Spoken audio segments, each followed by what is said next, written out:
Christmas dinner. The scent of honey-glazed ham and rosemary potatoes filled the room. The fireplace crackled softly, and Bing Crosby crooned in the background. It looked like a picture-perfect holiday, until my brother Jason stood up, tapped his glass with a fork and said, "We voted, and we all agree that it's better if you just disappear." Silence. Then laughter. Actual laughter. Mom leaned back in her chair, swirling red wine in her glass like a movie villain, and added with a smirk, "We'd all be better off without you, Kelly." Even Grandma chuckled. I looked around the table. 12 people. 12 faces I had grown up with, shared holidays with, made sacrifices for. And not a single one looked surprised. Not one looked concerned. Jason grinned. That smug little grin he always wore when he thought he'd won something. "We're not saying you should, die or whatever," he added, waving his hand dismissively. "Just disappear. Move away. Stop coming to family things. Let it go." Let it go? Like I was the problem.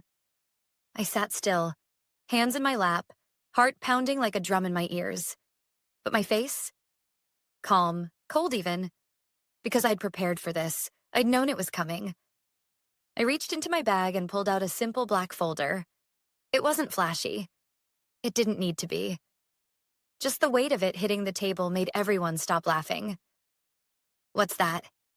Jason asked, his voice tight now. I didn't answer, just slid the folder across the table until it stopped in front of him. "You wanted me gone," I said, finally meeting his eyes. "So here, Merry Christmas." He hesitated, then opened it. The change in his expression was almost too good to be real, like watching a stage actor go from cocky to confused to pale all in 30 seconds. He turned a page, then another. "Is this?" "Yep," I said calmly. "It's all real." Jason's wife leaned over his shoulder, her face twisted. "What the hell is this?" Before anyone else could react, Mom slammed her wine glass down. "Kelly, what did you do?" I smiled. "Nothing, just brought the receipts, literally." They didn't know it yet, but that folder was going to crack their perfect little world wide open. But before I tell you what was inside, before I tell you why Jason screamed and why Mom nearly passed out, I need to tell you how we got here. Because this wasn't about Christmas. This wasn't about one dinner gone wrong. This was years in the making. Years of me cleaning up their messes, staying quiet, being the responsible one while they treated me like the family doormat. See, I was never the golden child. Jason was.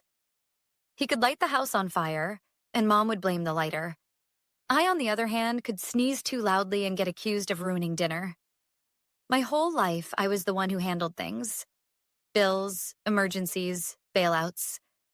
I was the one who stayed late when Dad got sick, who paid off Grandma's nursing home fees, who helped Jason pay his mortgage 3 times. But in return, snide comments, passive-aggressive digs. "You think you're better than us, don't you?"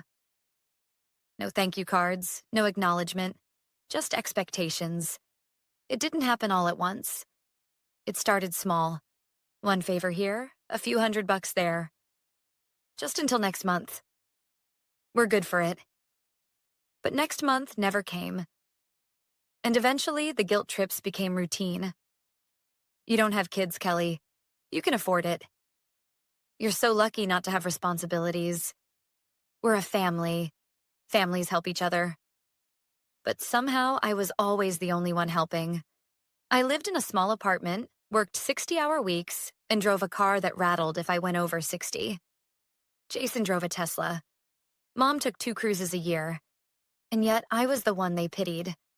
And when I finally started saying no, that's when it shifted.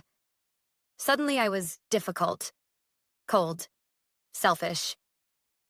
And now, here we were. Jason standing at the head of the Christmas table like some sort of budget Caesar, announcing my exile like it was a game show decision. We voted. As if I was ever given a chance to speak. But I didn't need a chance. I had the folder. And the folder? That was my vote. This story isn't about revenge. It's about truth. It's about finally seeing things clearly without the fog of guilt or obligation. It's about knowing your worth, even when the people closest to you try to bury it under a pile of tradition, manipulation, and expectations. You don't end up being the family scapegoat overnight. It happens slowly, like a slow leak in a tire. One favor turns into 5. One small loan turns into a financial sinkhole. One dismissive comment becomes the only way people talk to you. And if you're not careful, you wake up one day, surrounded by people who only see you as the help. That was my life. The truth? I didn't mind being the responsible one. At first, I liked having my life in order.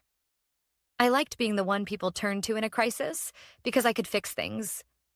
And for years, I told myself that meant something. That it earned me a seat at the table. That maybe one day they'd see me as more than the background character in their chaotic drama. But responsibility in a toxic family is a curse disguised as praise. I was 23 when it started. Dad had lost his job.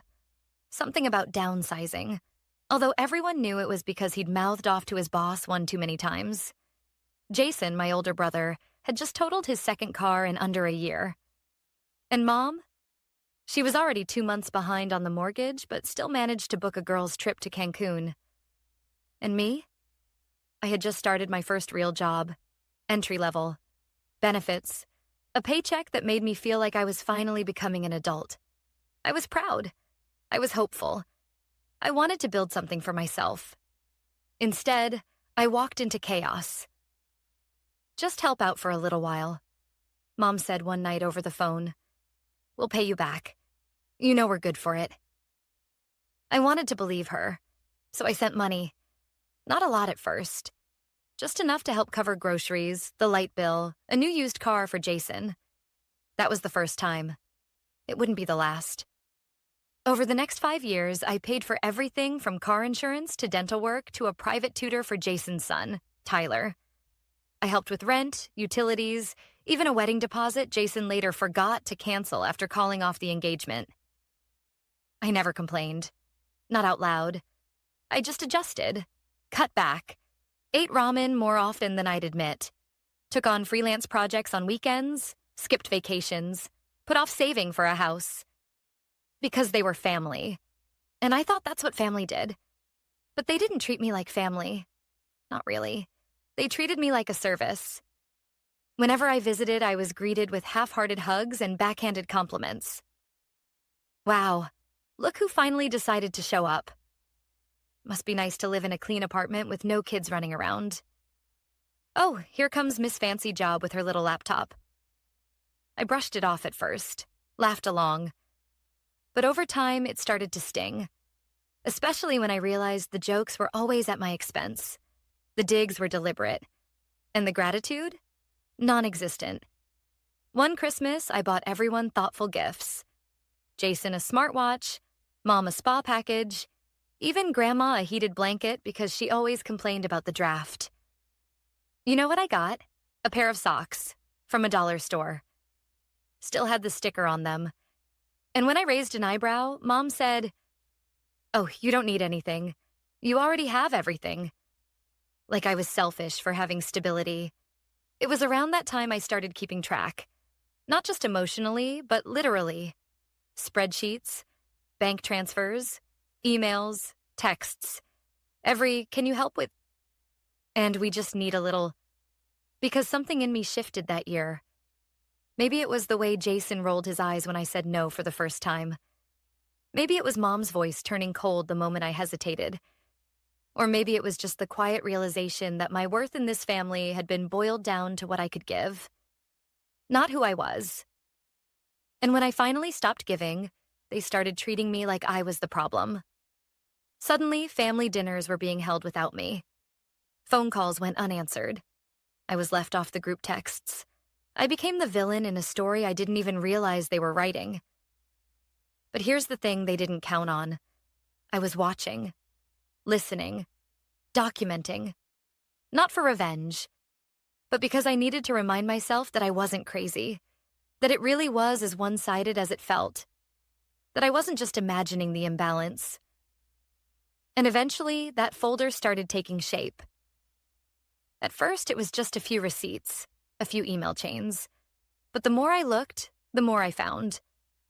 The timeline was brutal. 5 years, tens of thousands of dollars, and not a single cent repaid. Not one. And it wasn't just about money. It was the entitlement, the lies, the manipulation, the twisted belief that because I didn't have a husband or kids, I didn't have a life, that I owed them mine. So by the time Christmas rolled around and Jason stood up with that smug little smirk to deliver his "we voted" speech, I wasn't surprised. I was ready. And that folder? That was 5 years of truth, bound in black cardstock. But they didn't know that yet.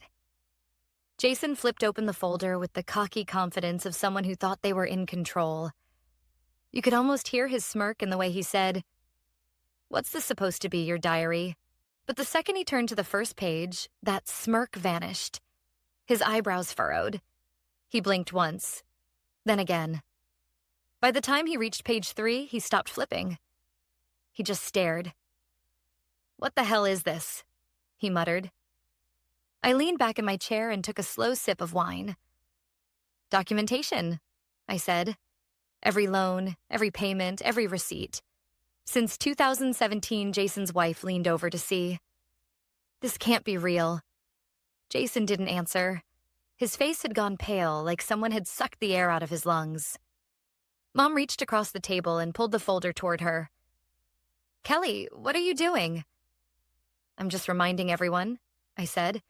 "Who's been holding this family together?" She flipped through the folder. Bank statements, screenshots of texts, email threads, a full spreadsheet, color-coded, dated, annotated. $1,200 for Jason's second car down payment. $3,600 to cover the mortgage for 3 months when Dad lost his job. $5,000 for Mom's property tax bill, paid the same month she went to Vegas with her friends. $800 to help Jason's son get into a summer program, followed by a text message saying, "Don't worry, you're good for it." And that was just the first section. Jason tried to speak, but only managed a stammered, "You kept records?" "Of course I did," I said calmly.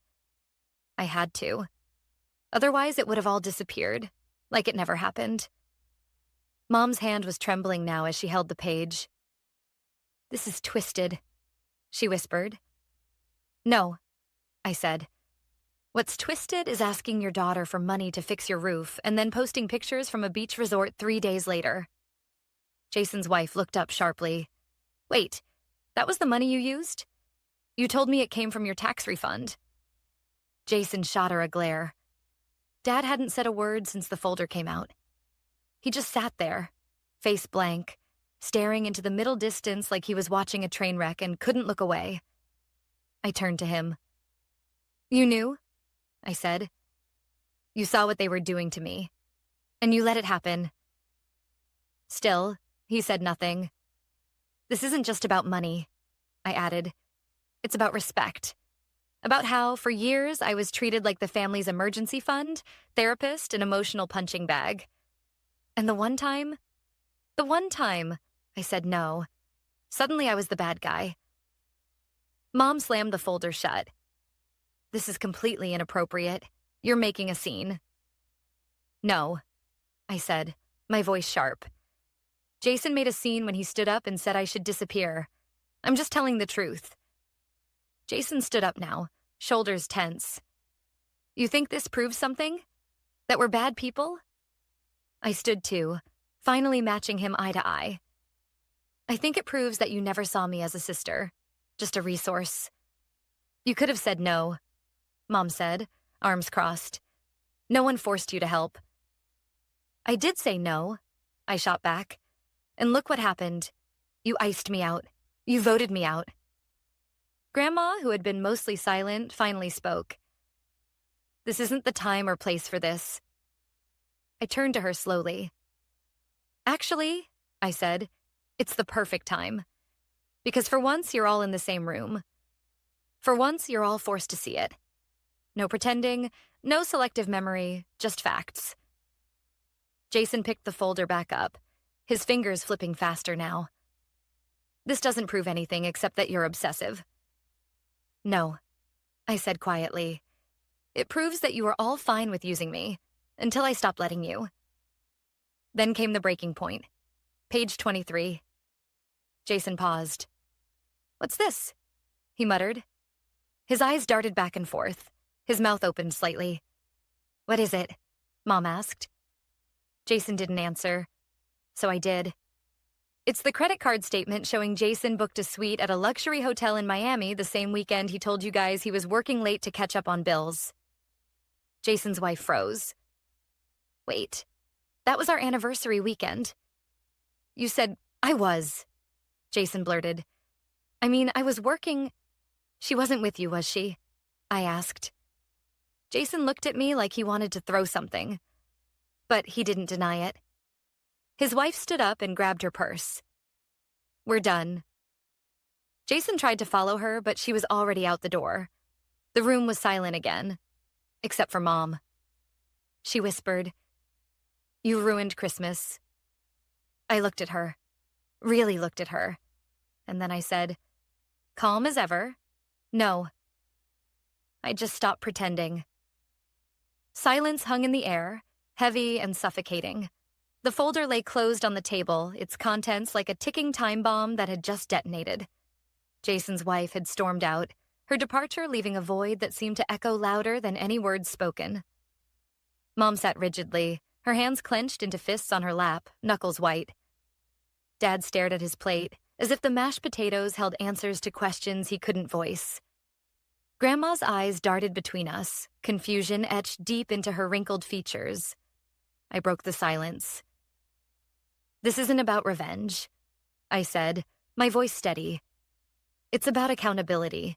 Mom scoffed, a bitter sound. Accountability? For what? Helping your family? I met her gaze. Helping is one thing, being exploited is another. Jason finally spoke, his voice low and defensive. You could have said no. I did, I replied. And look where that got me. Grandma leaned forward, her voice trembling. Kelly, dear, families have ups and downs. We argue, we make mistakes, but we come together in the end. I sighed, the weight of years pressing down on me. This isn't a simple argument, Grandma. It's a pattern, a cycle of taking without giving, of expecting without appreciating. Dad finally looked up, his eyes tired.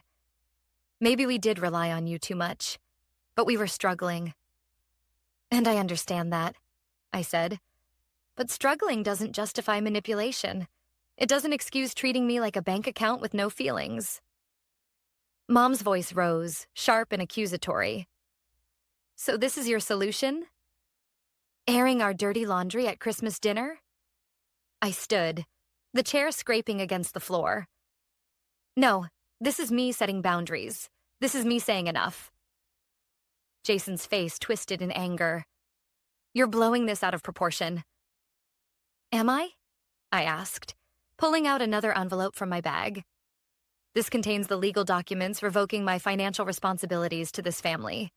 Power of attorney, emergency contacts, all of it. Effective immediately. Mom's mouth opened, then closed, speechless. Dad looked away, shame flickering across his face. I won't be manipulated anymore, I continued. I won't be guilted into sacrificing my well-being for people who only see me as a means to an end. Grandma reached out, her hand trembling. Please, Kelly, don't do this. I gently stepped back. I have to, for my own peace. With that, I turned and walked out, leaving behind the stunned silence, the cold food, and the remnants of a family that had long since stopped being one. When I stepped outside that night, the cold hit me like a wall. But it wasn't bitter anymore. It was clean, crisp, like the air had finally cleared after years of holding my breath. I didn't go back to my apartment right away. I drove aimlessly for a while. No destination, just silence and headlights and the hum of tires on wet asphalt. Eventually, I parked near the lake. The one Dad used to take me to when I was little, before everything got complicated. The water was still, black as ink. I sat there for a long time, engine off, fingers curled around the steering wheel, the folder still in the passenger seat. The same one that had cracked my family wide open just hours earlier. I should have felt triumphant, victorious. But instead I just felt empty. Not regretful, not angry, just hollow. Because even when you prepare for something like that, even when you know in your bones it's the right thing to do, there's still grief. Grief for the version of your family you kept trying to believe in, the version that never really existed. The next day was quiet. So was the day after that. No calls, no texts, not even one of those passive-aggressive, just checking in messages my mom was famous for. And for the first time in a long time, I didn't feel the need to fill the silence. I didn't reach out to explain myself. I didn't send a follow-up email or a voice note or a long-winded apology. I let the silence stretch. And it was beautiful. I brewed coffee slowly that morning, ate breakfast without my phone next to me. I opened the windows and let the cold air in. For once, I wasn't waiting for the next crisis. I wasn't checking my bank app to see what damage had been done overnight. I wasn't walking on eggshells. I just existed. I started doing small things for myself, things I hadn't made time for in years. I rejoined the gym I'd canceled 3 years ago to help Jason pay his electric bill. I made a dentist appointment. I went to the bookstore and wandered through the aisles without checking the price of every paperback. I started therapy. Not because I felt broken, but because I didn't want to become bitter. Because I didn't want to walk around with a hardened shell for the rest of my life. I wanted to understand what made me believe I owed everyone everything. Why it took so long to say no. Why it felt like betrayal to choose myself. And slowly, things began to shift. I stopped apologizing when I wasn't at fault. I stopped over-explaining my boundaries. I stopped letting guilt sit at the head of the table in my life. About a week after Christmas, I got my first message. It was from Jason. "You made your point. Now undo the damage. Mom hasn't stopped crying. Dad's blood pressure is up. You really want that on your conscience?" I stared at it for a while, then deleted it without replying. 2 days later, another text. This time from Mom. "It's time to move on. We were all emotional. But family is family. We can't just erase each other." No apology. No ownership. Just expectations. Again, like the last 15 years hadn't happened. And again, I said nothing. I changed my emergency contacts. I froze the joint savings account they'd somehow still had access to. I set up mail forwarding and started looking at apartments in another city, one I'd always dreamed of living in but never dared to pursue because I felt tethered. Not anymore. I began to rebuild a life where I wasn't defined by what I gave up for others. I went out with friends I hadn't seen in ages. Friends I'd distanced myself from because I was always too busy with family emergencies. They welcomed me back like I'd never left. I laughed. Genuinely laughed. I posted a photo of us at dinner on Instagram. No captions, just smiles. And that's when the flood began. First Laura, my cousin, who had clapped when Jason voted me out. "I didn't know you paid for my tuition. I thought it came from your parents. I'm sorry, truly." Then Jason's wife, now ex-wife. "He lied to me. For years. Thank you for showing me the truth. I filed the divorce papers. You did the right thing." And the wildest message of all? A DM from someone I hadn't spoken to since college. "I saw your story. Just wanted to say, proud of you. That couldn't have been easy." That one hit me harder than all the others, because they were right. It wasn't easy. It was brutal, but necessary. And with every sunrise, every new routine, every breath that didn't carry the weight of someone else's expectations, I realized something. This wasn't the end of my story. It was the beginning. The beginning of a life where peace wasn't a reward I had to earn. Where love didn't come with conditions. Where I could be generous without being used. The next chapter of my life? I was finally writing it for me. It took 3 weeks, 3 weeks of silence before the final attempt came. A letter. Handwritten. No return address, but I knew that handwriting like I knew the sound of my own name. It was from Mom. 3 pages, front and back. The first page was full of carefully chosen words, remorseful but never quite apologetic. She wrote about how things got out of hand at Christmas, how Jason had let his emotions get the best of him, how I was always the strong one, and how she just assumed I could handle more. The second page shifted. The tone changed. It turned to guilt. How Dad wasn't sleeping, how Grandma had been asking about me daily, how Ellie, Jason's daughter, kept saying Christmas felt weird this year. And the third page? The third page was the hook. They were behind on their mortgage. Dad's medication wasn't covered. Jason's ex-wife was demanding spousal support. They just needed a little help to get through this rough patch. Just one more time, she wrote. We'll never ask again. I read it all twice. Then I folded it neatly and dropped it in the trash. Not out of spite, but because I had finally, truly understood. They didn't miss me. They missed what I gave them. Access, dependability, a steady backup plan with a pulse. It wasn't love. It was utility. And I'm not a utility. The truth hit hard that night, but not like it used to. There were no tears, no pacing around the room, no second-guessing whether I had gone too far. Just a quiet calm, the kind that comes after a long storm. I poured a glass of wine, sat by my small fireplace, and thought back to that night. Christmas dinner, the moment Jason stood up and said I should disappear. The irony is, I did. Just not in the way they hoped. I disappeared from their narrative, from the role they'd written me into years ago. The reliable one, the financially stable one, the childless one who could afford to give. I walked off their stage, left the script in flames, and they had no understudy. A week later, I got a call from an unknown number. I let it ring out. No voicemail. Then came a text. Please, Dad's in the hospital. I thought you'd want to know. Jason. He didn't say what happened. He didn't apologize. He just used the one card he thought I couldn't ignore. And I didn't. I sat with it. I let myself feel it. And then I decided something important. I wasn't going to let biology override boundaries. If Dad wanted me there, he could have picked up a phone himself. If Mom had meant what she wrote, she would have started with, I'm sorry, not we need. Instead of replying, I called the hospital myself, asked for the floor nurse, confirmed he was stable. And that was enough.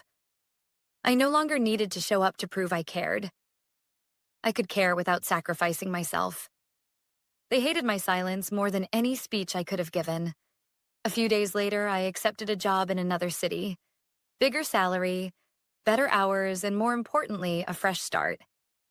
I packed up my apartment, donated what I didn't need, and said goodbye to the life that had always kept me just close enough to be used. The move wasn't sad. It was freeing. I got a new number. I blocked the old ones. I started going to local events, made new friends. Ones who didn't expect anything from me except authenticity. I even adopted a dog from the shelter. His name's Milo. He doesn't care about my past. Just that I come home. One night, sitting on my new balcony with Milo curled up at my feet, a friend asked, Do you ever think they'll change? I looked out at the city lights and said, I don't know. But that's not my responsibility anymore. She nodded. Do you miss them? I thought about it. About the moments that could have been, not the ones that were. Sometimes, I said, but I miss the idea of them more than the reality. And that's the truth. You don't walk away from a family like mine without scars. But you also don't heal by staying. Sometimes the most loving thing you can do for yourself is to stop bleeding for people who never even noticed you were cut. So here I am. No more folders, no more spreadsheets. No more trying to earn a seat at a table that was always rigged against me. I have peace now. Not because everything is perfect, but because I finally chose myself. Because I stopped waiting for them to become the people I needed, and became that person for myself. And if anyone out there's listening, someone sitting quietly in the back of the room, feeling like the outsider in their own family, I want you to hear this. You're not wrong for walking away. You're not selfish for setting boundaries. You're not heartless for choosing peace over obligation. You're just done. And that's okay. Because sometimes the best revenge is healing. And living well? That's the loudest silence they'll ever hear.